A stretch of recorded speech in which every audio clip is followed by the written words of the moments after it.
हम लोग दो लोगों के साथ बड़ी नाइंसाफ़ी कर रहे हैं, एक है कंज्यूमर और एक है फार्मर।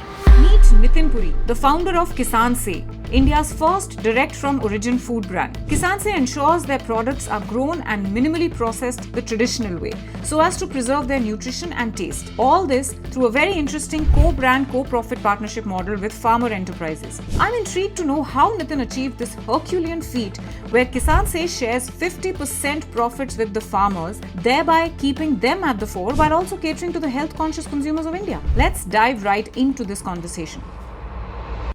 आप देखेंगे नॉर्मली आप और मैं किसी दुकान से या ऑनलाइन प्लेटफॉर्म से ग्रोसरी खरीदते हैं, out of every 100 rupees the farmer gets only 30 rupees. किसान वो इंसान है जो सबसे ज़्यादा मेहनत कर रहा है या कर रही है, सबसे ज़्यादा रिस्क ले रहे हैं, 250 दिन लिटरली अपना खून पसीना बहाते हैं। दूसरा, कंज्यूमर्स प्रोडक्ट्स खरीदते हैं but you are never sure कि आप क्या खा रहे हैं। So, what is the first thing that you did to address this big problem? We call it the co-brand co-profit model. Coming from a corporate background, जहाँ पर board meetings होती हैं और हर चीज़ रिटन होती है, मेल्स एक्सचेंज होते हैं, लेकिन जब यही चीज़ आप किसानों के पास लेकर गए, व्हाट वर द स्ट्रगल्स और the challenges that you faced? Just एक हफ्ते पहले हमने एक प्रोग्राम किया किसान से समागम, जिसमें हमारे 25 फार्मर ग्रुप्स हैं ऑल ओवर इंडिया 10 स्टेट्स में। उसके फार्मर्स आए थे। 2 दिन हमने पूरी ब्रेनस्टॉर्मिंग करी, बिजनेस डिस्कशंस करे, एनुअल प्लान्स बनाए, मार्केट विजिट करी, न्यू प्रोडक्ट डेवलपमेंट, जैसे कॉर्पोरेट में काम होता है। भाषा और लिंगो हो सकता है थोड़ी अलग होगी, और जब फार्मर्स की विजडम और प्रोफेशनल एक्सपर्टीज, जब दोनों चीज़ें साथ में आती हैं, the kind of wisdom we create is phenomenal. आज जब मैं अपना क्विक कॉमर्स पे कुछ ऑर्डर करती हूँ तो वहाँ पे जैसे मैंने समझो राजमा सर्च किया, तो राजमा के आगे एक आएगा नॉर्मल राजमा और एक आएगा ऑर्गेनिक राजमा। What is it as a consumer that we should be aware of when we are buying organic? Labels, names, logos make no sense. Make sure that you know. You're not good. That's a good thing. What can I get you? मैंने अपने चेहरे पे, मैं 50 साल का होने वाला हूँ, मैंने आज तक साबुन नहीं लगाया।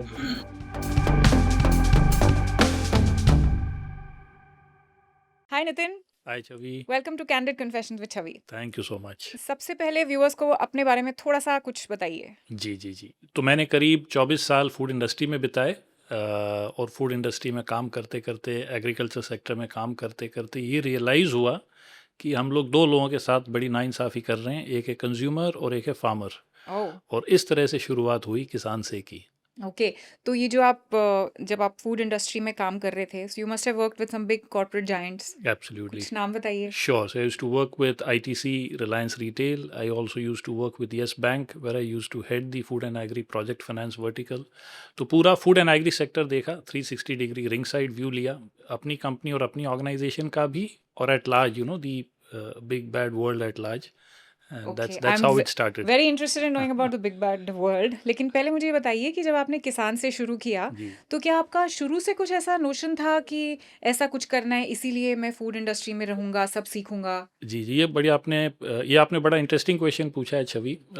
मैं बिल्कुल फूड इंडस्ट्री में नहीं था, मैं था एक इंजीनियर, और इंजीनियर बनने के बाद मैं बना software engineer. This was in the late 90s, जब सॉफ्टवेयर इंडस्ट्री का सनराइज सो टू से हो रहा था।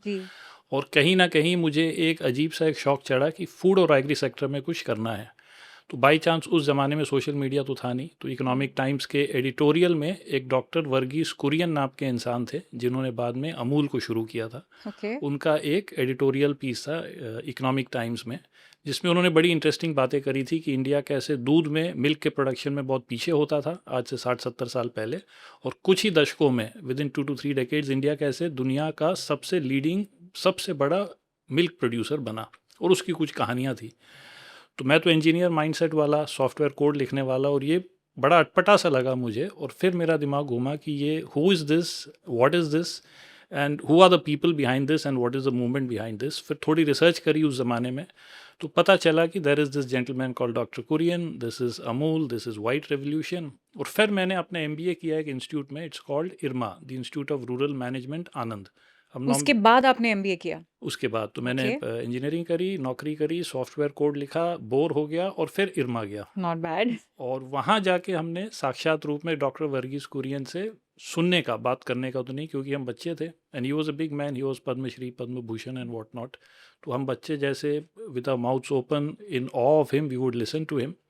तो बहुत सारी बातें पता चली कि एक तो होता है नौकरी करना और एक काम करना, और एक होता है ऐसा काम करना जिससे आप दुनिया में एक इम्पैक्ट ला पाएँ, लोगों की दुनिया में खुशी ला पाएँ। आप अपने सुख दुख का तो देखते ही हैं, वो भी ज़रूरी है, but the kind of happiness you get when you create impact at large, that was the story of doctor Kurien. तो फिर इरमा गए, इरमा में एमबीए किया, फिर फूड एंड एग्री इंडस्ट्री में काम किया काफ़ी साल। कभी नहीं था कि एंटरप्रेन्योर बनेंगे या अपना कुछ काम करेंगे, but with the blessings of God एक बहुत अच्छा रिंग साइड व्यू मिला पूरे फूड एंड एग्री सेक्टर का। और धीरे धीरे फिर डॉक्टर वर्गीस कुरियन की जो बातें थी, वो तब तक उनकी एक किताब ही आ चुकी थी, आप भी ज़रूर पढ़िएगा, I too had a dream. It's a fascinating story कि उन्होंने उस ज़माने में, विच इज़ प्री 1947 से लेके, हम जब मिले थे तो वो काफ़ी एज में बड़े हो गए थे, तो तब से लेके 50, 60, 70s, 80s में ग्लोबली बहुत ऑपोजिशन था, वेस्टेड इंटरेस्ट होते हैं, कोल्ड वॉर, ये वो, west versus east, south versus north, तो करते करते कैसे चैलेंजेस को झेलते हुए उन्होंने किया। So some of those thoughts kept ringing, some of the experiences of working in the food and agri sector kept coming in. और फिर धीरे धीरे धीरे as luck would have it, it came to a point जब covid आया। Covid एक ऐसा समय था जब हम सब के पास काफ़ी समय होता था, सो एज अ कंज्यूमर फिर कुछ ख्याल आने लगे, as a food industry professional तो देखा ही था पूरा सेक्टर, और धीरे धीरे ये लगने लगा कि we need to do something to fix the broken food system, और there is something fundamentally wrong जिसमें कि कंज्यूमर और फार्मर के अलावा हर कोई खुश है, और ये दो स्टेक होल्डर जो सबसे इंपॉर्टेंट हैं ये दुखी हैं, तो कुछ तो करने की ये ज़रूरत है। क्यों दुखी हैं वो? उसके बारे में थोड़ा मुझे डिटेल में बताइए, बिग बैड वर्ल्ड के बारे में। बिल्कुल, तो दुखी इसलिए हैं कि पहले मैं फार्मर से शुरू करता हूँ। आप देखेंगे नॉर्मली आप और मैं किसी दुकान से या ऑनलाइन प्लेटफॉर्म से ग्रोसरी खरीदते हैं, फूड प्रोडक्ट खरीदते हैं, on an average out of every 100 rupees the farmer gets only 30 rupees, okay. जो कि कुछ भी नहीं है, क्योंकि आप देखिए किसान वो इंसान है जो सबसे ज़्यादा मेहनत कर रहा है या कर रही है, सबसे ज़्यादा रिस्क ले रहे हैं, बारिश है, कभी ओले हैं, कभी सूखा है, 100 दिन से 125 दिन की एक फसल होती है, साल में 2 फसलें लेते हैं, तो 250 दिन लिटरली अपना खून पसीना बहाते हैं। ऑफ कोर्स मैं ये नहीं कह रहा कि they are the only ones who are doing this, there are other ecosystem partners, कोई लॉजिस्टिक्स वाला है, कोई पैकेजिंग वाला है, कोई ब्रांड वाला है, कोई डिस्ट्रीब्यूशन वाला है, कोई रिटेल कंपनी है, बट ये एक ऐसा सेगमेंट है फार्मर का जो सबसे ज़्यादा मेहनत कर रहे हैं और सबसे ज़्यादा फाइनेंशियल टर्म्स में रिस्क ले रहे हैं, लेकिन उनको सिर्फ 30 रुपया मिल रहा है on an average out of the 100 rupee consumer pie. तो देर इज़ समथिंग रॉन्ग। मैं ये नहीं कह रहा 30 का 100 हो जाएगा, बट वाई नॉट 40, 50, 60। तो एक तरफ तो ये हो गया। दूसरा, कंज्यूमर्स प्रोडक्ट्स खरीदते हैं, ग्रॉसरी फूड प्रोडक्ट्स खरीदते हैं, घर पे आप बनाते हैं, खाते हैं, but you are never sure कि आप क्या खा रहे हैं। आप ब्लाइंडली या तो किसी ब्रांड पे ट्रस्ट करते हैं क्योंकि आप सोचते हैं कि उस ब्रांड का प्रोडक्ट होगा तो अच्छा ही होगा, जी। या आप लेबल पढ़ते हैं, लेबल कच्चा पक्का है, पूरा है, सच बोल रहा है, झूठ बोल रहा है, वो भी आपको कई बार डाउट भी होता है, हर बार ही डाउट होता है, वो हर तो बार बहुत डाउट होता डिबेटेबल है। हो गया है। और अब आप देखें ever since Covid happened, the rate at which lots of disorders and diseases have been happening, part of it is due to our lifestyle, the way we live, the way we exercise, what we do and not do to our body, etc. But part of it equally important is also the food we eat or drink. और उसका असर ये नहीं कि एक दिन में आता है, वो एक्यूमुलेटेड इम्पैक्ट 10 साल, 20 साल, 30 साल बाद आता है, और बहुत लोगों के केस में वो तब आता है by the time it's too late. So from a consumer standpoint, consumer को इंश्योर कराना कि एक अच्छा प्रोडक्ट मिले, ऑथेंटिक प्रोडक्ट मिले, रियल प्रोडक्ट मिले, कॉम्प्रोमाइज प्रोडक्ट ना मिले। Very fundamentally speaking, of course it's a long discussion and story, but very fundamentally speaking that's the issue with what's wrong with what's happening to consumers and farmers. So what is the first thing that you did to address जी this big problem? जी, तो हमने बड़ा ही एक unique model बनाया, we call it the co brand co profit model. ये बड़ा Okay. सुंदर मॉडल है। इसमें हम क्या करते हैं, फार्मर ग्रुप्स के साथ काम करते हैं, और हर फार्मर ग्रुप के पास एक प्रोसेसिंग यूनिट और फैसिलिटी होती है, उसको हम फूड सेफ्टी स्टैंडर्ड्स के हिसाब से अप टू द मार्क करते हैं। और ट्रेडिशनल फूड प्रोडक्ट्स, यानी कि जो मान लीजिए कोई देसी सीड की वैरायटी है या कोई तरीका है देसी तरीके से फूड को प्रोड्यूस करने का, उसके हिसाब से मॉडर्न साइंस के हिसाब से वैलिडेट करके उन प्रोडक्ट्स को बाज़ार तक लेके जाते हैं इन अ ब्रांडेड फॉर्मेट। और हर प्रोडक्ट पे किसान से ब्रांड भी होता है, और जिस फार्मर ग्रुप ने उस प्रोडक्ट को बनाया है उसका भी ब्रांड होता है। उससे दो बातें होती हैं, एक तो कंज्यूमर को बड़ा ट्रस्ट होता है कि ये फ़लाँ जगह का फ़लाँ प्रोडक्ट है तो अच्छा ही होगा, और फार्मर को बड़ी खुशी होती कि उनको एक पहचान मिल रही है, क्योंकि उनकी कोई आइडेंटिटी नहीं थी, उनका कोई नाम नहीं था। आप भी कोई फूड प्रोडक्ट नॉर्मली खरीदते हैं, आपको ये भी नहीं पता होता है कहाँ से आया है, जो मेहनत करी है किसने करी है, उगाने के बाद post harvest management, processing, packaging, जो नॉर्मली बड़ी कंपनियों में बाद में होता है, बट वो भी काम अब हमारे फार्मर्स करते हैं। तो को ब्रांडिंग आ गया, और को प्रॉफिट मॉडल क्या हुआ कि प्रोडक्ट को उगाने का और प्रोडक्ट को प्रोसेस पैक करने का काम हो गया उस फार्मर ग्रुप का अपनी यूनिट में, और डिस्ट्रीब्यूशन और मार्केटिंग का काम हो गया किसान से कंपनी का। और प्रोडक्ट को बाजार में बेच के ऑपरेटिंग प्रॉफिट जो भी बनता है after netting of the supply chain and marketing distribution cost, उसको भी 50-50 बेसिस पे शेयर किया जाता है with the respective farmer group. Wow तो ये मॉडल बनाया पहले, क्योंकि अगर फूड सिस्टम को चेंज करना है, इसको बिट्स एंड पीसेस में हम नहीं कर सकते हैं, इसको होलिस्टिकली देखना है। तो फार्मिंग करने वाला फार्मर है, 500, 1000, 2000, 5000 किसानों ने मिलके एक ऑर्गेनाइजेशन बनाई, फार्मर प्रोड्यूसर कंपनी बनाई, कोऑपरेटिव बनाई, उनको इंटीग्रेट किया उनकी यूनिट के साथ, बाजार के साथ, और एक पूरा सप्लाई चेन बना दिया जिसमें कि कंज्यूमर तक एक फार्मर आज पहुंच पा रहा है, और कंज्यूमर को भी एक अच्छा प्रोडक्ट मिल रहा है और फार्मर को भी एक अच्छी इनकम और लाइवलीहुड मिल रही है। तो ये इट साउंड्स लाइक अ बहुत ही बड़ा मुश्किल काम लगता है, ऐसा सुनने में भी मुश्किल लग रहा है, तो करने में तो बहुत ही मुश्किल होगा। तो बिल्कुल। आपको मुझे बताइए कि coming from a corporate background, जहाँ पर बोर्ड मीटिंग्स होती हैं और हर चीज़ रिटन होती है, मेल्स एक्सचेंज होते हैं, तो कहीं फ्लॉज के एज सच कोई चांसेस नहीं होते। इंसान ने एक बार कमिट कर दिया 12 बजे का, आपका कैलेंडर ब्लॉक्ड है तो कैलेंडर ब्लॉक्ड है, राइट? तो ये प्रॉब्लम्स, ये तो बड़ा अच्छा सिस्टम है कॉर्पोरेट्स का, लेकिन जब यही चीज़ आप किसानों के पास लेकर गए, तो आपको एक्चुअल में क्या डिफरेंसेस आपने देखे, and what were the struggles और the challenges that you faced? बहुत अच्छा सवाल पूछा आपने। मेरा एक्सपीरियंस पहले अदरवाइज था, लेकिन जब मैंने किसानों से काफ़ी ज़्यादा बड़े स्केल पे मिलना शुरू किया पिछले 4 साल से, आई स्टार्टेड रियलाइजिंग कि उनका जो आईक्यू है और ईक्यू है, हम सो कॉल्ड पढ़े लिखे लोगों से कई गुना ज़्यादा है। इट्स जस्ट दैट उनको अपॉर्चुनिटी नहीं मिली है। शायद कोई 8वीं पास होगा, कोई 12वीं पास होगा। अब तो बच्चे खैर गांव में भी काफ़ी अच्छे से पढ़ते हैं, फॉर्मल राइट? पढ़ाई लिखाई भी करने लग गए, बट वो नहीं भी था तो the way they think, the way they act is far superior to us. Given an opportunity, they may be as good or even better than us. तो जितनी प्लानिंग आप कह रहे हैं, बोर्ड रूम की प्लानिंग है, क्वार्टरली प्लानिंग है, meetings हैं, डिस्कशंस हैं, हम सब कॉर्पोरेट तरीके से ही करते हैं। आपको जान के अभी हैरानगी होगी, अभी जस्ट 1 हफ्ते पहले हमने एक प्रोग्राम किया, किसान से समागम। It was an annual farmers meet जिसमें हमारे 25 फार्मर ग्रुप्स हैं ऑल ओवर इंडिया, 10 स्टेट्स में, उसके फार्मर्स आए थे। हम सब दिल्ली में मिले, 2 दिन हमने पूरी ब्रेनस्टॉर्मिंग करी, बिजनेस डिस्कशंस करे, एनुअल प्लान्स बनाए, मार्केट विजिट करी, न्यू प्रोडक्ट डेवलपमेंट, जैसे कॉर्पोरेट में काम होता है। भाषा और लिंगो हो सकता है थोड़ी अलग होगी, उनके बोलने का ढंग अलग होगा, शब्द अलग होंगे, लेकिन कर हम वही रहे थे। और फिर हमने एक पूरा एक प्लान बनाया कि अगले साल तक अगर हमें 3 गुना करना है, आज हम अगर एक्स पे हैं और हमें 3x पे जाना है, तो what do we need to do. तो हर एक का रोल क्या होगा, new product development, go to market strategy, शब्द का कुछ हेरफेर होगा, कोई हिंदी में बोल रहा, कोई कश्मीर से था, कोई केरला से था, कोई गुजरात से था, बट एवरीबडी अंडरस्टैंड्स कि हम बात क्या कर रहे हैं।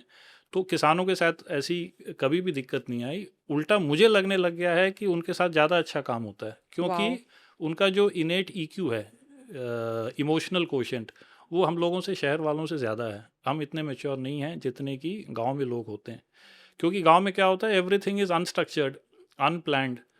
तो आपका ability to handle unstructured situations, हम तो ABCD 1 2 3 4 क ख ज़्यादा चलते हैं as people in the cities हमारा एंड तो इन अभी एक बार थोड़ा नेटवर्क नहीं आता है फोन में, तो हम उसी में सब डिस्टर्ब हो जाते हैं। उसी में हम डिसरप्ट हो जाते हैं। उनको आदत है अनसर्टेनिटीज की, उनको आदत है आउट ऑफ द बॉक्स सोचने की, right, which is a very big asset. That's a wonderful perspective that you just तो ब्रॉट इन। मुझे तो बहुत उल्टा मज़ा आता है कि कॉर्पोरेट सेक्टर से कितना अच्छा है किसानों के संग काम करना। देखो, in fact I was reading something about Jeff Bezos, जहाँ पे उनका रूल है 2 पिज्जा रूल। जितने लोग एक मीटिंग में 2 पिज्जा से जिनका पेट भर जाए, उतने ही रखो उस उतने ही प्रोजेक्ट के रखो, लिए, बिकॉज बिल्कुल, too many cooks spoil the broth. Absolutely so absolutely. That's a great thing. But ऐसी कोई चीज़ भी थी जो आपने इतने साल के एक्सपीरियंस में सीखी, जो बिल्कुल आपको काम नहीं आई? मैंने जो इंजीनियरिंग करी थी वो तो भूल ही गया हूँ अब मैं। तो जो कॉमन सेंस होता है या मैथमेटिकल स्किल्स होती हैं, वो ऑफ कोर्स आपकी काम आती हैं, but that is obviously something. I was a mechanical engineer turned into a software engineer. तो सॉफ्टवेयर का काम जरूर स्ट्रक्चर्ड तरीके से, अभी टेक का बहुत सारा काम काम में आता है, right. But otherwise anything, any new skill that you learned during the many process? many new skills, dealing with people, empathy, आप उसको स्किल भी बोल सकते हैं, स्टेट ऑफ माइंड भी बोल सकते हैं, the kind of experience you get when you create magic, कि हम एक प्रोफेशनल हैं, हम पढ़े लिखे हैं, हमारी भी एक एजुकेशन और एक स्किल है, और साथ में फार्मर्स हैं जिनकी एक इनेट ट्रेडिशनल विजडम है। और जब फार्मर्स की विजडम और प्रोफेशनल एक्सपर्टीज़, ये जब दोनों चीज़ें साथ में आती हैं, the kind of wisdom we create is phenomenal. उसका मुझे अंदाज़ा नहीं था when I was on the professional path, है ना, क्योंकि हमें लगता है कि भाई हम अपने में ही माहिर हैं, बट ये एक और एक दो नहीं होता है, एक और एक 11 हो जाता है, क्योंकि tradition meets profession and science. ये जब दोनों चीज़ें होती हैं, whether it's our range of products, whether it's the product portfolio, whether it is how we reach out to consumer education, हर बात में, है ना, this traditional innate wisdom of farmers and the professional scientific expertise of us professionals has actually created a magic at किसान से। Amazing. I can only actually imagine कि आप क्या क्या चीज़ें उनसे सीखते होंगे उनके क्राफ्ट के बारे में, because if you look at it, एक इंसान जो पैदाइशी एक ही चीज़ सीख रहा है उसका Yes, स्किल लेवल ही कुछ और होता है, बिल्कुल, राइट? अभी हम absolutely, लोग का छोटा सा एक फार्म है जहाँ हाँ, पे जो केयर टेकर्स हैं हाँ, वो फार्मर्स हैं, correct, लेकिन जिस तरह की बातें वो ऐसे बोल yes, जाते हैं ना कि yes, इसमें ये चीज़ डाल दो yes, तो कीड़ा नहीं लगेगा, या बिल्कुल, यहाँ पे ये कर दो तो चूहे नहीं आएंगे। बिल्कुल, सो बिल्कुल, इट्स अमेजिंग, मतलब ये जो हम लोग इसको जुगाड़ बोलते हैं, बट ये हाँ, कितने इफेक्टिव होते हैं and they just know it. very and also I effective, think आपने ये जो को प्रॉफिट मॉडल जो बनाया है जिसमें जी, 50-50 जी, प्रॉफिट शेयरिंग हो रही है, आई थिंक सबसे बड़ी प्रॉब्लम कॉर्पोरेट्स की ये होती है बिल्कुल, कि सब सैलरीड होते हैं। सही बात तो है, बिजनेस कितना बढ़ा कितना नहीं बढ़ा, आफ्टर अ पॉइंट फ्राइडे के बाद सैटरडे संडे आता ही है एंड ठीक पीपल ठीक बात यू नो है, वेट फॉर दैट। ठीक बट बात है, यहाँ जहाँ पे स्टेक्स खुद के हैं, yes, अपना प्रॉफिट में भी आपको हिस्सा मिल रहा है, तो yes, then the whole yes, you know that जोश of working is completely different. Absolutely, और वो ऐसे काम कर सकते हैं जैसे उनकी कंपनी का हिस्सा हैं। अब मैं एग्जैक्टली। आपको फिर एक किस्सा सुनाता हूँ, किसान से समागम जो हमारा एनुअल इवेंट हुआ अभी, जी। हमारा एक विमेन सेशन हुआ था। हमारे बहुत सारे, हमारे 25 फार्मर ग्रुप्स हैं, उसमें आधे से ज़्यादा ऑल विमेन फार्मर ग्रुप्स हैं। जैसे Chambal has been notorious, Shekhar Kapoor ने पिक्चर भी निकाली राइट। थी, है ना, तो Chambal was notorious for the way specially women were dealt with all kind of exploitation, financial, sexual, ये वो। आज उसी चंबल में हमारा चंबल देसी काऊ घी बनाती हैं 4000 महिलाओं का एक ग्रुप है, अपनी सहेली फार्मर प्रोड्यूसर कंपनी। वो शेयर होल्डर भी हैं, वो कामकाज भी चलाती हैं, वो फैक्ट्री भी चलाती हैं। फैक्ट्री में अगर पुली टूट गई और एक बेल्ट निकल गया तो खुद ही कूद के वो उसको रिपेयर भी कर लेती हैं, हिसाब लिखती हैं। कंपनी, फार्मर प्रोड्यूसर कंपनी में ही गांव की एक पढ़ी लिखी लेडी है जो उनकी सीईओ है। तो प्रोफेशनल तरीके से वो काम चलाते हैं, एक बेहतरीन प्रोडक्ट बनाते हैं। और उसी चंबल में जहाँ 40 साल 50 साल पहले इतनी दहशत थी, बागी थे, ये था वो था, आज उन विमेन ने अपनी एक लाइवलीहुड बनाई है, जिससे कि they have come out of the traditional system, they are running a good livelihood, their families are leading a great life, their children are getting educated। तो उस इवेंट में एक विमेंस का एक पैनल था जिसमें कोई चंबल की थी, कोई गोरखपुर की थी, कोई केरला की थी, कोई कहाँ की थी। और जैसे उन्होंने बात बताई, हमारे ऑडियंस में 45 मिनट का सेशन था, तो 45 बार तालियां बजी और आधे से ज़्यादा लोगों की आंखें नम थी कि ये क्या है। Wow. So the kind of impact that you are able to create, of course consumer को एक अच्छा प्रोडक्ट मिल रहा है, फार्मर को एक अच्छी लाइवलीहुड मिल रही है, बट मैं कहता हूँ उससे भी बड़ा है the social impact that you are able to create, है ना। और ऐसे 25 फार्मर ग्रुप्स आज की तारीख में हमारे हैं। We are of course scaling that up, you know, even You further. said what is the percentage of women farmers in more than working? 50%। हमारे 50,000 किसान हैं, male and female put together, across 10 states of India, 25 farmer groups. हर farmer group में कहीं 1000 हैं, कहीं 2000, कहीं 4000। Amazing. और इन 50,000 में से आधे से ज़्यादा विमेन हैं, and some of them are all women farmer groups. जैसे Wow. हमारी उत्तराखंड में Trishuli farmer producer company, all women. ये अपनी Saheli farmer producer company Chambal, all women. एक बुंदेलखंड में हमारी ऐसी है, एक कोरापुट ट्राइबल उड़ीसा में है, एक बहुत ही अच्छा काला जीरा चावल आता है वहाँ से, ऑल विमेन फार्मर ग्रुप। एक राजस्थान में अजमेर में अचार की यूनिट है, ऑल विमेन फार्मर ग्रुप। तो ऐसा मैंने कुछ स्टेटिस्टिक्स मैं रिसर्च कर रही थी और मैंने पढ़े थे कॉर्पोरेट्स में कि women in the corporate industry are paid less than men. तो आपके एक्सपीरियंस में जब आप एक वुमेन फार्मर ग्रुप्स और मेन फार्मर ग्रुप्स के साथ काम करते हैं, तो मेन विमेन में क्या डिफरेंस आप देखते हैं? कोई फ़र्क नहीं है, उल्टा विमेन ज़्यादा मेहनत करती हैं, विमेन ज़्यादा फोकस्ड होती हैं, end of course the kind of impact they are able to create in the society is larger than a male, because a woman is deeply involved with the children, education, घर के बाहर गृहस्थी, Everything. ये वो। तो social involvement women का ज़्यादा है। तो जितना वो एम्पावर होंगी, जितना वो अपना खुद का ध्यान रखेंगी और सक्षम होंगी कि वो अपने परिवार का और सोशल ऑब्लिगेशंस का ध्यान रखें, they are able to create change at a much larger Larger. Level than males can. है ना. Very true. And it becomes especially so critical in areas like Chambal and so many other places in India for that matter, जहाँ पे traditionally women Correct. have not come out. तो एक बड़ा अच्छा एक हमारे एक फार्मर ने तो बड़ा अच्छा एक कैप्शन भी दे दिया, फ्रॉम घूंघट टू ग्लोबल G2G, Okay. कि ये महिला घूंघट में होती थी, चाहे पर्दे में चाहे घूंघट में, और it's more a figurative way of Right. Saying as well. लेकिन वो देखिए कैसे उभर के अब बाहर निकल रही हैं, and the kind of change that is creating. आपने वो देखा आजकल बड़ा ट्रेंड में देखा मैंने कि एआई जो है वो मदर्स के सर पे मोबाइल लगा के और वो मदर्स से सीख रहा है. सीख रहा है वो, करेक्ट. एआई सीख रहा है. AI मुझे सीख बड़ी रहा है. खुशी हुई है देखकर कि Correct, देखो मतलब correct. इवन मतलब there are people who actually accept that fact Correct. that because women are multitaskers, they are, even if they are housewives, in fact more so if they are housewives, Absolutely. वो खाना भी देख रही हैं, वो bills भी देख रही हैं, वो शॉपिंग भी बाहर की absolutely. देख रही हैं, ग्रोसरीज, सबका मील प्लानिंग, बिल्कुल education, everything they are doing, बिल्कुल. and they are not, I mean they are not complaining and they are just so good at it. Coming to investors, जी. भी आपने इतना सुनने में बड़ा अच्छा लग रहा है 50% प्रॉफिट शेयरिंग. जी. इन्वेस्टर्स को भी सुनने में इतना ही अच्छा लगा था? इन्वेस्टर को सुनने में बिल्कुल अच्छा लगा था, क्योंकि इन्वेस्टर्स दो तरह के होते हैं. कुछ होते हैं जो शॉर्ट टर्म सोचते हैं, कुछ होते हैं जो लॉन्ग टर्म सोचते हैं. एक होता है कि प्रॉफिट बनाया, मार्केट किल किया, निकल गए. एक होता है आप एक इंस्टीट्यूशन बना रहे हैं लाइफ टाइम के लिए और इवन बियॉन्ड. तो इन्वेस्टर जैसे इंसान हर तरह के होते हैं, वैसे इन्वेस्टर भी हर तरह के होते हैं. तो वी वर ब्लेस्ड कि हमें हमारी प्री सीड स्टेज में भी एक बहुत अच्छे इन्वेस्टर मिले, जंगल वेंचर्स, जो कि एक सिंगापुर बेस्ड फंड है. वो were fully align to our value system. और अभी recently NAB ventures is a subsidiary of NABARD. NABARD Hindustan की सबसे बड़ी संस्था है जो डेवलपमेंट फाइनेंस करती है, यानी कि गांव में एग्रीकल्चर या अदर सेक्टर्स Okay. में. तो उनको भी ये लगा कि एक ऐसी ऑर्गेनाइजेशन बन रही है जो सब स्टेक होल्डर्स का ध्यान रख रही है. सिर्फ किसी एक को प्रॉफिट करके काम नहीं चलेगा, क्योंकि वो काम कहीं ना कहीं बंद हो जाएगा अगर आप फ्लीस करेंगे, अगर आप प्रॉफिट इतना कमाने लग जाएंगे कि वो अनसस्टेनेबल हो जाए फॉर द अदर पार्टिसिपेंट्स, क्योंकि at the end of the day it's a zero sum game. And besides, I think where is the out of the boxness in that? Yes, वो तो out of इतने the- सारे companies कर ही रही हैं. Out of the बॉक्सनेस जो आपने बोली, एग्जैक्टली जिससे कि आप स्टिकीनेस और लॉन्ग टर्म रिलेशनशिप ला सकें, ताकि वो बिजनेस ग्रो करे, करे. एक अमीबा की तरह वो फैले, ये नहीं कि छोटा सा इंक्रीमेंटल करके वो खत्म हो जाए. तो अभी जैसे आप इंडिया के किस किस कोने में पहुंच चुके हैं, मुझे बताइए सम ऑफ द जी, जी, नाइस जी, जी, वन, जी. नाइस प्रोडक्ट्स जो. हमारे सभी नाइस हैं. तो स्टार्ट फ्रॉम जम्मू कश्मीर हमारे ड्राई फ्रूट्स हैं, सैफरन है.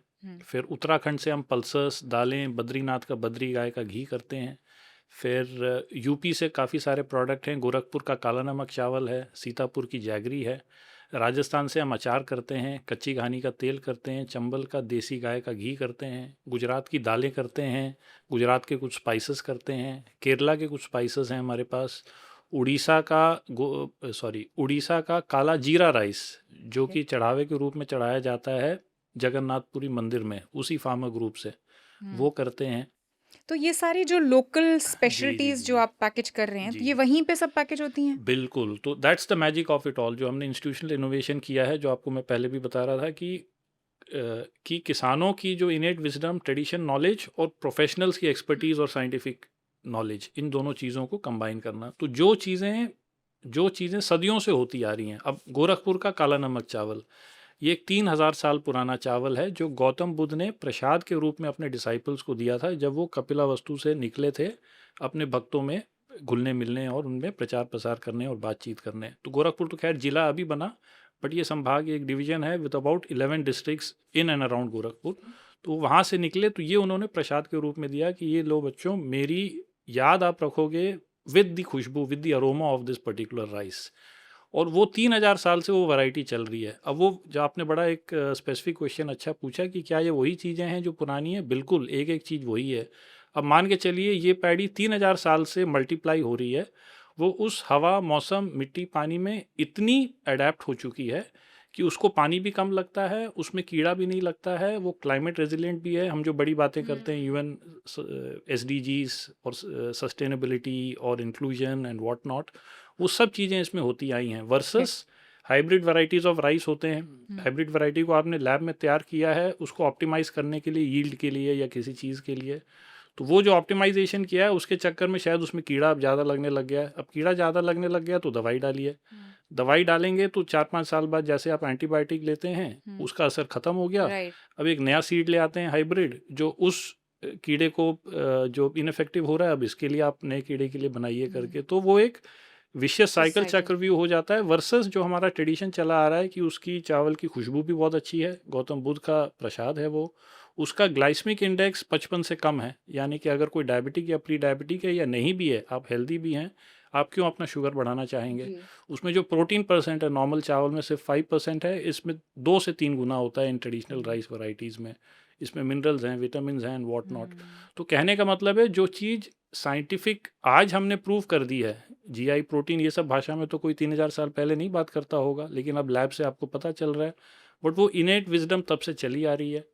तो इस तरह की चीज़ें, products which have been grown since centuries in a certain way in a particular place with the authenticity that each product comes from a particular place of origin, और खेत से निकालने के बाद उसको जब हम हार्वेस्ट के बाद बोलते हैं post harvest management, processing, packaging, वो भी उन्हीं पुराने तरीक़ों से किया गया। जैसे चावल करते हैं नॉर्मली, खूब पॉलिश कर देते हैं जी। और उसका पूरा जो ऊपर का जो पोर्शन ब्रान होता है निकाल देते हैं, जबकि सबसे ज़्यादा 60-70% जो न्यूट्रिशन है ब्रान और सीड के एकदम तह पे जो बीच ओके। में होता है वर्ष, है ना।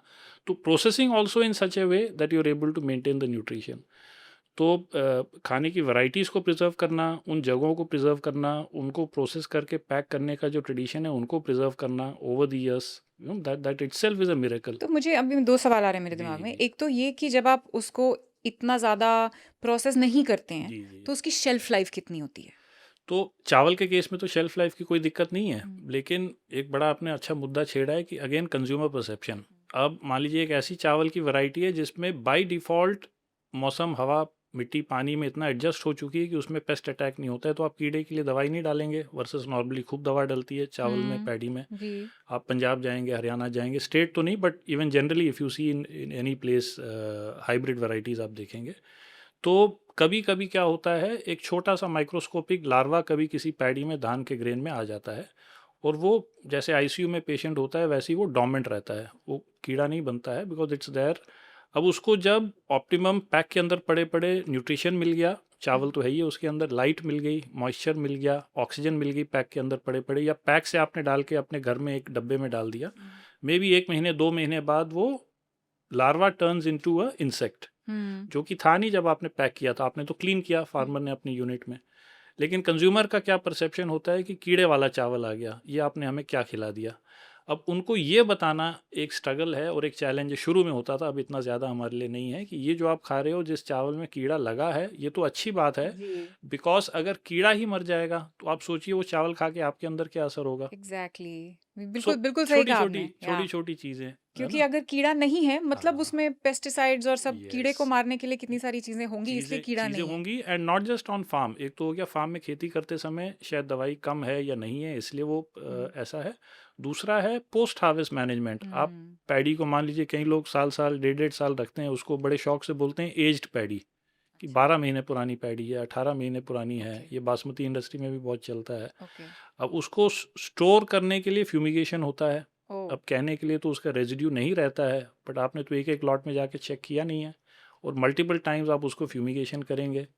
तो इस तरह की चीज़ें जो चलती आ रही हैं फूड सिस्टम में, लार्ज फैक्ट्री सेटअप्स में, versus the small boutique, small units जो कि ट्रेडिशन के हिसाब से भी काम कर रहे हैं और सफाई से भी काम कर रहे हैं, लेकिन कंज्यूमर को समझाना, बताना कि आप जो विजुअली देख रहे हैं कि सुंदर है, अच्छा है, वो ज़रूरी नहीं है कि अंदर से आपकी बॉडी में जाके अच्छा हो, उल्टा भी हो सकता है। Actually now that I also have a little bit of experience in हाँ, growing my own crop, yes, तो हम जब जैसे पालक हम उगाते हैं, करेक्ट, तो उसमें किसी-किसी पत्ते में वो होल्स हो ही जाते हैं। करेक्ट, करेक्ट, तो because we don't use any pesticides, हम अपने लिए करेक्ट, उगा रहे हैं, हमें करेक्ट, नहीं खाने हैं करेक्ट, पेस्टिसाइड्स, राइट? तो वो करेक्ट, हमारी चॉइस है। करेक्ट, लेकिन वो तो इनवेरिएबली होता है। जैसे बिल्कुल, हम अभी लास्ट हमने काजू बहुत सारे हुए, तो काजू में मैंने नोटिस किया कि सबका साइज़ अलग था, कलर करेक्ट, भी अलग थे, करेक्ट, कोई करेक्ट, टूटे हुए थे, कोई आँखें निकले, कोई कैसे। बिल्कुल, सो बिल्कुल, I feel that this is natural. In fact या टेस्ट भी उसका हल्का-सा स्वीट था। बिल्कुल, बिल्कुल। आपको एग्जांपल मैं देता हूँ, हमारा कश्मीर से आता है मामरा, आमंड जो हम बादाम बोलते हैं। अब कश्मीर के जो बादाम हैं, मामरा हैं, वो नेचुरली वाइल्ड में उगते हैं, 500-600 साल से उगते आ रहे हैं, और बहुत पुराने पुराने पेड़ होते हैं, 50 साल 70 साल पुराने पेड़। अनलाइक इम्पोर्टेड आप देखते हैं कहीं यूएस से या बहुत सारे देशों से दुनिया भर में हाइब्रिड दाने आते हैं जिनका साइज़ तो बहुत बड़ा होता है, may be it is 2 times the size of the Kashmiri mamra, लेकिन ऑयल आप देखेंगे तो हमारे में ऑलमोस्ट 50% ज़्यादा है, जो कि साइंटिफिकली वैलिडेटेड भी है। ऑयल ज़्यादा है इसका मतलब उसमें ओमेगा फैट ज़्यादा है, मूफा पूफा ज़्यादा है, हार्ट के लिए अच्छा है, स्किन के लिए अच्छा है, बोन्स के लिए अच्छा है। लेकिन लोगों के माइंड में एक परसेप्शन है कि इम्पोर्टेड बादाम है तो अच्छा है, और ये छोटा सा बेचारा सा, जैसे आपने बोला, कोई टेढ़ा है, हाँ क्योंकि वो तो नेचुरल है। करेक्ट अब वो कोई पेड़ में ऊपर है, कोई नीचे है, कोई धूप में है, कोई छाँव में है, कोई उसमें हाइब्रिडाइजेशन नहीं हुआ है, वो तो छोड़ दिया ना, उसमें कोई दवा डलती है ना, पेस्टिसाइड डलता है ना, फर्टिलाइज़र डलता है, वो जैसे उग गया उग गया। लेकिन उसकी मिठास ऐसी कि आप 4 साल के बच्चे को भी खिलाओगे तो आंख बंद करके वो बोलेगा या बोलेगी, वाह ये क्या खिला दिया आपने, अब तो मैं रोज़ खाऊंगा या खाऊंगी 10 बादाम। एक्चुअली फिर तो हम उसका टेस्ट ही न्यूट्रिशन, भूल चुके हैं टेस्ट भूल जो चुके हैं। Actual organic. अभी मेरे फार्म पे जो पपायाज उगते हैं हाँ correct they are like mangoes correct correct correct, and मतलब हम बहुत सारे लोगों में हम लोग बांटते हैं because we have a lot of बिल्कुल पपाया ऑन आवर फार्म। बिल्कुल। और फलों में तो खास करके आपके 4 फल बड़े डेंजरस हैं, अगर आपको भी शायद पता होगा। आपका पपीता हो गया, आम हो गया, चीकू हो गया, sorry I forgot the fourth one, तो एक और है, बनाना हाँ बनाना, सॉरी, और चौथा बनाना हो गया। तो इनको कैसे उगाया गया, कैसे पकाया गया, क्या एब्सोल्युटली। और ये रोज के कंजम्पशन के हाँ फल हैं मेरे हमारे, फार्म पे चारों हैं, आई कैन चारों हैं। टेल द तो ये डिफरेंस आप व्हेन आई 4 ईट वो सेफ फार्म फूड खा का रहे हो, नहीं नहीं और इम्पोर्टेंट, बाहर का, उसमें फ़र्क मैं फ़र्क बता है, सकती आपको हूँ। टेस्ट में भी फ़र्क लगेगा और हेल्थ में भी फ़र्क बट मुझे ये लगेगा। बताइए कि now I am somebody who has that experience, नहीं राइट? है, लोगों के पास इतना ना तो टाइम नहीं होता है, है, करेक्ट ना ही कोई लैंड कोई इतनी आसानी से तो मिलता नहीं है। करेक्ट और बहुत सारे जैसे मुंबई में लोग हैं, करेक्ट अपार्टमेंट्स हैं, हमें तो मुश्किल से घास नहीं मिलती चलने के लिए। तो फल ये उगाना, बात सब्ज़ी उगाना तो बहुत बहुत दूर की बड़ी बात है। बड़ी बात तो होगी। आज जब मैं अपना क्विक कॉमर्स पे कुछ जी ऑर्डर करती हूँ, जी जी तो वहाँ पे जैसे मैंने समझो राजमा जी सर्च किया, तो जी राजमा के आगे एक आएगा नॉर्मल जी जी राजमा जी और एक जी आएगा जी ऑर्गेनिक जी राजमा। जी जी तो वो ऑर्गेनिक राजमा थोड़ा महँगा होता है। जी जी जी जी तो मुझे लगता है कि ये ऑर्गेनिक बोल रहे हैं, ये ऑर्गेनिक है कि नहीं है? मुझे कैसे पता ये ऑर्गेनिक है? मुझे कैसे कैसे पता ये कहाँ से आ रहा है? नहीं, मैं तो सस्ते वाला ही मँगा लेती हूँ। समझ गया, अनलेस आई नो हाँ 100% ऑर्गेनिक है ठीक कि बात नहीं। है। So how can a consumer actually tell और ऑर्गेनिक एक्चुअली होता क्या है? जी इसका मतलब जी ये होता है कि जी आपके जी काजू के पैकेट में सब अलग साइज़ के काजू आएँगे, ये जी होता है? जी मतलब क्या होता है ऑर्गेनिक का and what is it as a consumer that we should be aware of when we are buying organic? बिल्कुल बिल्कुल। तो ऑर्गेनिक की जो परिभाषा है या जो सोच है या इंटरप्रिटेशन ये है कि हमारे लिए ठीक होगा, अच्छा होगा, हेल्थ में अच्छा होगा और हमारे फैमिली बच्चों के लिए बढ़िया रहेगा। अभी मैंने आपको इंस्टेंसेस बताए, इंडिया में इतने सारे ट्रेडिशनल फूड प्रोडक्ट्स हैं जिनको किसी यूएस की या कोई बाहर की किसी इंटरनेशनल कंपनी की सर्टिफिकेट की ज़रूरत नहीं है कि वो ऑर्गेनिक है। अब गोरखपुर का काला नमक चावल है, आपको अगर पता है कि ये काला नमक चावल है और गोरखपुर से आया है, you are assured that it's a great product, क्योंकि उसमें वैसे ही आप गूगल सर्च करेंगे या चैट जीपीटी करेंगे, बता देगा आपको कि ये क्लाइमेट रेजिलिएंट है, कीड़ा भी कम लगता है और नेचुरल होता है ये। या आप बोलेंगे कि मैं कश्मीर के वॉलनट खा रहा हूँ या खा रही हूँ, और आपको पता चलेगा कि वहाँ वैसे ही वाइल्ड में होते हैं जहाँ पे कोई ज़रूरत ही नहीं होती किसी तरह के पेस्टिसाइड की। So once you know the place of origin of a product, तो जगह और उस जगह का वो प्रोडक्ट, और तीसरा उसको हैंडल कैसे किया गया है, कहाँ किया गया है। So it's very important to know the origin of your product. आप जितने मर्जी सर्टिफिकेशन कर लें, जितने मर्जी लेबल लगा लें, they are not even worth the paper they are printed on, क्योंकि किसी ने सर्टिफाई किया है, कोई हज़ारों मील दूर, लाखों मील दूर कोई कंपनी है, उसका कहीं हेडक्वार्टर है, वो कोई एजेंसी है, उसका 10 लेवल्स डाउन कोई ग्राउंड पे कोई पर्सन है, उसने सर्टिफाई किया और लगा दिया है। So labels, names, logos make no sense. Make sure that you know where your food comes from. आप जैसे कह रहे हैं आपका खुद का फार्म है तो कुछ चीज़ें आप खुद उगा लेते हैं, बट सब कुछ तो आप भी नहीं उगा पाएंगे, बिल्कुल। कुछ चीज़ें तो आपको ही मार्केट से लेनी होंगी। So please ensure that you by whatever you know is coming from a particular place. Ensure you know the place of origin of a product. ऐसे होते हैं प्रोडक्ट जिन पे ये सब हैं, हमने तो शुरू इन्फॉर्मेशन। किया है किसान से तो में। मुझे आपका ये दिखाना है ज़रा। जी जी जी this I have some products here. ये है नासिक के ब्लैक रेजिन्स। राइट अगर मुझे देखना है कि ये नासिक का है, हाउ जी। Can I tell that? तो एक तो आप इस पे देखेंगे कि there is the logo of the farmer group जिसने इस प्रोडक्ट को बनाया है, and there is a seal of origin which tells you that. और प्रोडक्ट के पीछे तमाम जानकारी है उस फार्मर ग्रुप के बारे में, उस प्रोडक्ट के बारे में, और एक क्यूआर कोड है रेड कलर का जो ये है, इसको आप स्कैन करेंगे तो प्रोडक्ट की लैब रिपोर्ट, प्रोडक्ट की origin, farmer stories, origin story सब मिल जाएगी आपको। ओके। तो आपने ये प्रोडक्ट लिया तो you are sure that this is indeed a product coming from Nasik, and not just coming from Nasik, इसको जिस तरह से पैक किया गया है इसमें सल्फर नहीं है। नॉर्मली क्या होता है, रंग एक जैसा करने के लिए आप इंपोर्टेड प्रून्स बेरीज खाते हैं और आप देखते हैं कि उसमें आधी तो चीनी की चाशनी होती है और सल्फर से उसको ट्रीट किया जाता है to give it a consistent look, क्योंकि Wow. नहीं तो कोई भूरा है कोई काला है। अब Correct. इसमें तो ऐसे ही है, लेकिन ये चीनी की चाशनी में नहीं है, सल्फर में नहीं है, तो नेचुरल टेस्ट है, बच्चों के लिए भी हेल्दी है और एक अच्छा प्रोडक्ट है जिसको उगाया भी अच्छे से गया और उसके बाद उसको सन ड्राई करके प्रोसेस भी अच्छे से किया गया है। सो यू आर एश्योर्ड कि भाई ये एक अच्छा एक प्रोडक्ट है। दूसरा मैं आपको एक इंटरेस्टिंग किस्सा बताता हूँ। ये जो ऑर्गेनिक जो कोट अनकोट टर्म है, ये हिंदुस्तान में तो सभी कुछ ऑर्गेनिक था। जब वर्ल्ड वॉर ख़त्म हुआ था तो लोगों ने सोचा था कि वर्ल्ड वॉर बहुत लंबा चलेगा, लेकिन वर्ल्ड वॉर 2 थोड़ा सा जल्दी ख़त्म हो गया। अब इतना सारा जो बारूद पड़ा हुआ था उसको आप ज़मीन में तो गाड़ नहीं सकते हैं। एक नई इंडस्ट्री की शुरुआत करी गई कॉल्ड एग्रोकेमिकल इंडस्ट्री। तो छोटे छोटे डोजेस में ऐसे केमिकल बनाए गए जो कि फार्मर्स को बोला गया कि आप इसको ये एक्स चीज़ डालेंगे तो इससे ये कीड़ा मर जाएगा। धीरे धीरे जब ये वाइड स्प्रेड हुआ पूरी दुनिया में, तो जैसे मैंने आपको पहले भी बताया था, कुछ कीड़े होंगे जो एक पर्टिकुलर सीड में लगे और कुछ समय बाद इस दवाई से भी वो इम्यून हो गए। राइट. फिर एक नई दवाई बनाई गई। अब एक ऐसा सीड लेके आ जाएं जो कीड़े को रेजिस्ट करेगा, फिर उसकी भी दवाई निकल गई जब वो ज़्यादा आउट ऑफ कंट्रोल हो गया। तो एक विशियस साइकिल बन गया सीड और एग्रोकेमिकल्स का। Unfortunately for us in India, जब हिंदुस्तान आज़ाद हुआ 1947 में, हमारे पास कोई ऑप्शन नहीं था क्योंकि देश में भुखमरी थी। फिर हमें मजबूरन इंपोर्ट करना पड़ा ग्रेन कि मैक्सिको से ये ले आओ, रशिया से वो ले आओ, यूएस से वो ले आओ, सोयाबीन ले आओ, ये वाला गेहूँ ले आओ। तो हाइब्रिडाइजेशन शुरू हुआ और हमारी जो भूली बिसरी वैरायटीज़ थी फूड की, उस पर कोई रिसर्च हुई नहीं क्योंकि समय नहीं था किसी के पास। अब फिर वेस्टर्न वर्ल्ड ने फिर बड़े क्लेवरली, पहले तो हमें 1940s में एक नए चक्रव्यूह में जो डाला था, फिर एक नई चीज़ शुरू कर दी। अब एक काम करते हैं, अब तो सब पोल्यूट हो चुका है, ज़मीन बर्बाद हो गई, कार्बन अब कंटेंट ऑर्गेनिक चला लेकर गया। आते हैं. अब हम लाते हैं ऑर्गेनिक फूड का concept as if it is something that has been invented in the west. Right. ये तो हमारा फूड कल्चर है, यहाँ सभी कुछ Right. ऑर्गेनिक होता था Right. पहले। तो फिर सर्टिफिकेशन, अब वो ऑर्गेनिक सर्टिफिकेशन तो कौन कहाँ क्या कर रहा है। अब आप बताइए कि चलो वेस्ट में तो 500 हज़ार 2000 एकड़ के फार्म हैं, हेलीकॉप्टर से ड्रोन से स्प्रे हो रहा है, Correct. 2 लोग मिलके पूरे फार्म को कंट्रोल कर रहे हैं इन हाईटेक वे। इंडिया में छोटे छोटे फार्म हैं, 2 एकड़ 3 एकड़। अब आपका कहाँ से सिस्टम आप डिवाइस कर रहे हैं कि हर खेत में रात के 2 बजे जाके देखेंगे कि ट्यूबवेल में पानी छोड़ा तो साथ में क्या फर्टिलाइज़र डाला और क्या नहीं डाला।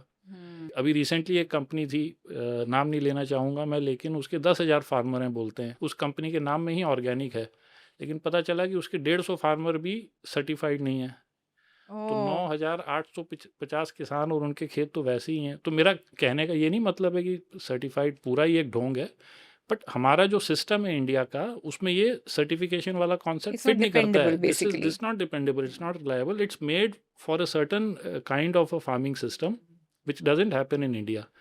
हम ज़बरदस्ती सर्टिफिकेशन ये वो, ग्राहक को भी कुछ केसेस में बेवकूफ़ बनाया जा रहा है। बट ये बताइए कि ऑर्गेनिक तो सीड्स की बात हो गई, एक तो जी, सीड्स की जी। बात हो गई, ठीक है. लेकिन अभी अगर हम जनरली एक इंडस्ट्रियल रेवोल्यूशन के बाद जितना जी, पोल्यूशन जी, सब जगह बढ़ा है, जी, जी, तो सॉइल में भी पोल्यूशन आया होगा, तो बिल्कुल, सॉइल भी अफेक्ट हुई होगी. तो बिल्कुल। जो क्रॉप एक जगह पे इतने साल पहले जैसे उगता था, आज भी वैसे उगे without any external usages of बिल्कुल, एनी केमिकल्स, वो बिल्कुल। कैसे होता है? वो होता है, तो मैं आपको समझाता हूँ। अभी इंडिया में लगभग 170 million hectare arable land area, arable यानी जहाँ पे खेती हो सकती है। इस 170 मिलियन हेक्टेयर में से 30 मिलियन हेक्टेयर आज भी ऐसा है जो नेचुरल है, जहाँ वैसे ही खेती होती है जैसे पहले होती थी। अब ये एरिया कौन से हैं? जैसे ड्राईलैंड एरिया है, पहाड़ी एरिया है, फॉरेस्ट एरिया है, ट्राइबल एरिया है। ट्रेडिशनल सीड वैरायटीज़ उगती भी वैसी ही हैं, पोस्ट हार्वेस्ट हैंडल भी वैसी ही होती हैं जैसे 10-20 जनरेशन पहले होती थी। अब पॉइंट ये है कि हम अभी जो आप सवाल पूछ रहे थे, सो कॉल्ड ऑर्गेनिक सर्टिफिकेशन करने के लिए किसी को बोला कि 3 साल लैंड को खाली रखो, अब चौथे साल से ये हो जाएगा, वो कुछ करने की ज़रूरत नहीं है। You just go to this 30 million hectares of land area. This 30 million hectares of land area is huge. It is almost worth $60-70 billion worth of agricultural produce. दसों हज़ारों लाखों करोड़ों का वर्थ ऑफ एग्रीकल्चरल प्रोड्यूस है और हर जगह की कोई ना कोई खासियत है। कहीं का गोरखपुर का काला नमक चावल है, कहीं कश्मीर का वॉलनट है, कहीं इडुक्की की कार्डमम है, कहीं पाटन का जीरा है, कहीं कोरापुट काला जीरा राइस है। So getting identifying those products identifying those places and getting to a point and space where you're able to build a supply chain which is reliable, जहाँ पे हार्वेस्टिंग से लेके प्रोडक्ट की हैंडलिंग से लेके उसको पैक करने से लेके सब कुछ एक सप्लाई चेन के तहत हो, ताकि you are able to offer a reliable product to the end consumer. तो वो इन जगहों में बिल्कुल पॉसिबल है, और ये जगह लेकिन थैंकफुली फिर भी बहुत सारी जगह ऐसी हैं बहुत जहाँ सारी नहीं जगह पॉसिबल हैं। है। हमारे जो 25 फार्मर ग्रुप्स हैं इन 10 स्टेट्स ऑफ इंडिया, सारे ही वैसे हैं। ओके, वहाँ आपको आज भी वही प्रैक्टिस दिखेंगी, उसी तरीके से उगाना, उसी सीड को प्रिजर्व करना, वैसे ही पोस्ट बट यू हार्वेस्ट सेड मैनेज करना। 170 में से मिलियन में हेक्टेयर्स से 30 मिलियन। और बाकी का? अब बाकी सो कॉल्ड ग्रीन रेवोल्यूशन में चले गए हैं, पेस्टिसाइड यूसेज ज़्यादा है, कहीं कैंसर ट्रेन चल रही है, कहीं कुछ हो रहा है, so things are obviously in a bad state. अब जो चीज़ 50 60 70 80 साल में हुई है उसको अंडू करने में उतना थोड़ा टाइम तो जाएगा, उतना of समय तो course। लगेगा, बट मैं कह रहा हूँ कि चलिए उसको धीरे धीरे इम्प्रूव करिए। लेकिन ये जो हमारी धरोहर है, ये जो 30 मिलियन हेक्टेयर्स है which is worth a lot, इसको संजोएं अगर हम। और इसमें भी दिक्कत क्या है, किसान से क्यों आया था कि consumer is looking for a product, farmer as a product, ये दोनों बात ही नहीं कर रहे एक दूसरे से, they don't know each other. Right. तो एक ऐसा ब्रांड बनाना और एक सप्लाई चेन का ऐसा सिस्टम बनाना ताकि सप्लाई चेन की इंटेग्रिटी रहे और कंज्यूमर को कॉन्फिडेंस रहे कि ये प्रोडक्ट वाकई में यहाँ से आया है। तो अभी if you talk about the technology today, जी, ठीक है, आप कुछ इस तरह की टेक्नोलॉजी यूज़ करते हैं जिससे agriculture, like what is it that you use so that produce जो है मेरा वो अनटच्ड ही रहे? बिल्कुल बिल्कुल। तो एक तो हो गया पूरा क्वालिटी एश्योरेंस, क्वालिटी कंट्रोल का सिस्टम, जैसी बड़ी बड़ी कंपनियों में काम होता है, क्योंकि हमने भी काम किया ही इस तरह के सेटअप्स में। So we know what it takes to build such systems and processes. So farming से लेके प्रैक्टिसेस से लेके हार्वेस्ट से लेके फैक्ट्री से लेके पैकिंग तक पूरा सिस्टम इतना बुलेट प्रूफ हो that you are able to ensure what your promise and not make a false promise. दूसरा हो गया कांस्टेंट बेसिस पे टेक का यूज़ करना for solutions, for applications where you are able to ensure that the supply chain integrity is preserved. तो वो भी हम करते हैं। तीसरा simple things like you have a QR code on every pack of किसान से, आप स्कैन करिए, पूरी उसमें जानकारी है, वहाँ की भी जानकारी है, ग्रोइंग के बारे में भी है, लैब रिपोर्ट भी है, किसानों के उसमें वीडियोस भी हैं, so it's a full-fledged it's a full-fledged world of information where you are able to assure yourself कि ये वाकई में एक अच्छा प्रोडक्ट है। Okay, thank you so much. मुझे लास्ट में आपसे सिर्फ ये सवाल पूछना है कि कुछ आप बताना चाहेंगे कंज्यूमर्स को कि इफ़ दे आर, मतलब what is the impact that bad food can have on their health, short term, long term? बिल्कुल, बहुत सारे बैड इम्पैक्ट हैं। It's a long discussion. तो right from the way you lead your daily life to the medical complications that can happen at a later stage of your life. It may not happen in your 30s 40s, it normally kicks off in the late 40s or 50s. A lot of things can happen. You yourself have gone through a cycle where you went into it and I'm so happy you came out of it. तो कम से कम इतना ensure करें कि आपको पता रहे कि आप जो खा रहे हैं आ कहाँ से रहा है। At least no the origin of your food, that is the least you can do. इतना तो क्वेश्चन कर ही सकते हैं ना। लेबल तो पढ़ते हैं, चलिए प्रोटीन ये है, कार्ब ये है, वो तो चलो एक चीज़ होगी, बट ये फूड मेरा आया कहाँ से है? ये कोई मोबाइल फ़ोन तो है नहीं कि फैक्ट्री में बना है और बढ़िया सी पैकिंग में आया तो अच्छा ही होगा। You can't blindly trust. तो इतना ज़रूर क्वेश्चन करें that what is the source of your food, know the origin of your food, which is the place, which is the variety, who are the farmers behind it. इतना भी आप परख लेंगे और थोड़ी सी गूगल और चैट GPT कर लेंगे तो आपको कम से कम ये तसल्ली हो जाएगी कि जो आप खा रहे हैं वो अच्छा खा रहे हैं, specially for day to day things. और मेरे आटा, को दाल, मेरे को चावल, बताओ घी, कि तेल। ये जो मैं जो क्विक हाँ जी। कॉमर्स पे ऑर्डर करती हूँ तो मैं ऑर्गेनिक मंगाऊँ कि नहीं मंगाऊँ? अब आप किसान से मंगाइए, क्योंकि हम क्विक कॉमर्स पे भी आ रहे हैं। Okay. We are already on Blinkit, Zepto, couple of Okay. other platforms in Delhi, now also coming to Mumbai, Hyderabad, Bangalore. तो अब आप किसान से के साथ आपको तसल्ली के साथ you Okay. Can order your products. Okay, thank you so much for this conversation. And I just want to leave my audience with the thought कि it is high time we started looking at these things. We started being aware about these things. Very, very important. क्योंकि you very rightly said कि हम label पे carbs तो पढ़ लेते हैं, protein मेरे जैसा पढ़ लेता है, ये सब शुगर कितना है पढ़ लेता है, लेकिन चीज़ जो सब्जियां हम खा रहे हैं, जो डेली बेसिस पे चीज़ें कंज्यूम कर रहे हैं, जो दालें और जो बीन्स, लेग्यूम्स वगैरह जो हम खा रहे हैं, वो कहाँ से आ रहे हैं, उनका क्या, and like I am glad that I had this conversation with you because I know a little bit more about what organic is today and at least I can make an informed choice. अब अगर मैं कुछ order करती हूँ और organic नहीं करती हूँ या ऑर्गेनिक करती हूँ तो at least it will be N informed choice. I hope you like this conversation and if you have any thoughts please put them down in the comments below This is both of us signing out. You're watching Candid Confessions with Chavi. Love and peace from us to you.